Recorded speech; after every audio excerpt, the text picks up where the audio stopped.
सभी सुनने वालों को मेरा सादर प्रणाम। राम राम। आज मैं आपको अत्रि ऋषि की कथा सुना रहा हूँ। अत्रि ऋषि ब्रह्मा जी के मानस पुत्रों में से एक हैं। अत्रि ऋषि दूसरे मनवंतर के सप्त ऋषियों में से एक हैं। अत्रि ऋषि एक वैदिक ऋषि थे। ऋषि अत्रि वैदिक मंत्र दृष्टा ऋषि थे। ऋग्वेद के पंचम मंडल के मंत्र ऋषि अत्रि द्वारा लिखे गए हैं, इसलिए इसे आत्रेय मंडल के नाम से जाना जाता है। ऋषि अत्रि की चिकित्सा क्षेत्र में अनेक उपलब्धियां रही हैं। इन्होंने आयुर्वेद के अनेक योगों का निर्माण किया। देवताओं के चिकित्सक अश्विनी कुमार ऋषि अत्रि से अत्यधिक स्नेह करते थे। अश्विनी कुमारों ने उन्हें नवयौवन कैसे प्राप्त किया जाए, इस विधि पर शिक्षा प्रदान की थी। एक बार जब ऋषि समाधिस्थ थे, तब दैत्यों ने उन पर आक्रमण कर दिया। ऋषि अत्रि को समाधि स्थिति में कुछ पता ही नहीं चला। उस समय पर अश्विनी कुमारों ने ही आकर उनकी रक्षा की। अत्रि ऋषि का ज्योतिष में भी बहुत बड़ा योगदान है। उन्होंने एक ग्रंथ अत्रि संहिता का लेखन किया। शुभ मुहूर्त और पूजा अर्चना की विधि का उन्होंने विशेष रूप से उल्लेख किया है। राम, लक्ष्मण, सीता जब वनवास काल में वन भ्रमण कर रहे थे, तब वे अत्रि ऋषि के आश्रम चित्रकूट में कुछ दिनों के लिए रुके थे।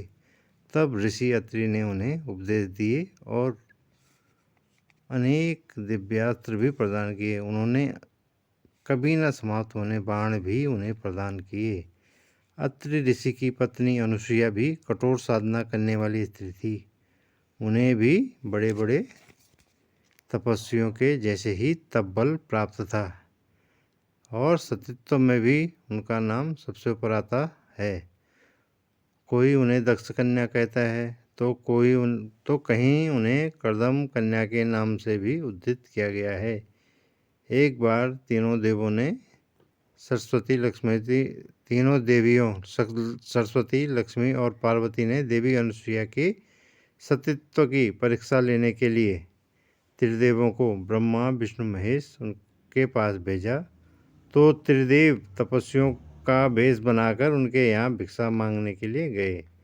तब उन्होंने देवी अनुसुईया के आगे एक शर्त रखी कि हमें भिक्षा तो चाहिए, परंतु हम वर्ष में केवल एक ही बार भोजन करते हैं, इसलिए जो भी हमें भोजन करवाएगा उसे अपने वस्त्र नहीं पहनने होंगे। अर्थात जो हमें भोजन कराएगा उसे शरीर पर वस्त्र नहीं होने चाहिए। तब माता अनुसुईया को थोड़ा संकोच हुआ, पर उन्होंने कहा तपस्वियों को वापस भेजना भी ठीक नहीं, इसलिए उन्होंने अपने हाथ से जल लेकर तीनों तपस्वियों पर डाला। इससे वे तीनों बच्चे बन गए। तब माता ने उन्हें अपना दुग्धपान करवाया और उनकी तृष्णा शांत की। जब काफ़ी समय व्यतीत हो गया और त्रिदेव स्वर्ग नहीं लौटे, तो तीनों देवियों का मन विचलित हो गया और वह दौड़ी दौड़ी माता अनुसुईया के आश्रम पहुंची और उन्होंने त्रिदेवों के बारे में पूछा कि हमारे पति कुछ दिनों पहले आप यहाँ आए थे, क्या आपने उन्हें देखा? तो देवी अनुसुईया ने कहा, मैं आपके पतियों को जानती नहीं हूँ, इसलिए मैं आपको उनके बारे में कैसे बता सकती हूँ। तब देवियों ने कहा कि कुछ दिन पूर्व वह आपके पास ही आए थे। तब माता अनुसुईया ने उनसे कहा कि कुछ दिन पूर्व मेरे पास 3 तपस्वी आए थे, जो अब पालने में सो रहे हैं। यदि वे आपके पति हैं तो पहचान कर उन्हें ले जाएं। तब तीनों देवियों ने पालने के पास गई। 3 छोटे बालकों को देखकर वे आश्चर्य में पड़ गई। उन्हें कुछ समझ ही नहीं आया। तब उन्होंने माता अनुसुईया को कहा कि इन्हें इनके वास्तविक रूप में ले आएं। तब माता ने जल लेकर उन पर छिड़का, तो वे अपने वास्तविक रूप में आ गए। एक बार ऋषि अत्रि और माता अनुसुईया ने कठोर तप कर त्रिदेवों को प्रश्न किया। तीनों देव प्रकट हो गए, पर वे दोनों तपस्या में लीन रहे। तब तीनों देवों ने उन्हें उठाया, तो त्रिदेवों को सामने पाकर उनके चरणों में गिर पड़े। त्रिदेव अत्यधिक प्रसन्न हो गए और उन्हें वर मांगने के लिए कहा। तो उन्हें धन संपदा ऐश्वर्य तो चाहिए नहीं था, पर ब्रह्मा जी के वचन कि ब्रह्मांड को आगे बढ़ाना है, इसलिए उन्होंने कहा कि हम चाहते हैं कि आप तीनों ही हमें पुत्र रूप में प्राप्त हो। तब उन्होंने कहा तथास्तु।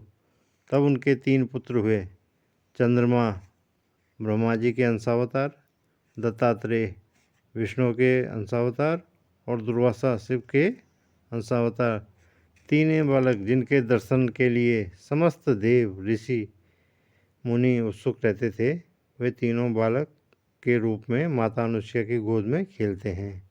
माता अनुसुईया ने माता सीता को भी उपदेश दिए थे और उन्हें कुछ दिव्य वस्त्र भेंट किए थे, जो वन में रहने पर भी गंदे नहीं होते थे। यदि कुछ दिनों तक पहना भी जाए तो वे पुराने नहीं पड़ते थे। धन्यवाद। यदि आपको हमारा वीडियो पसंद आ रहा है तो ये लाइक करें और हमारे चैनल को सब्सक्राइब करें। धन्यवाद।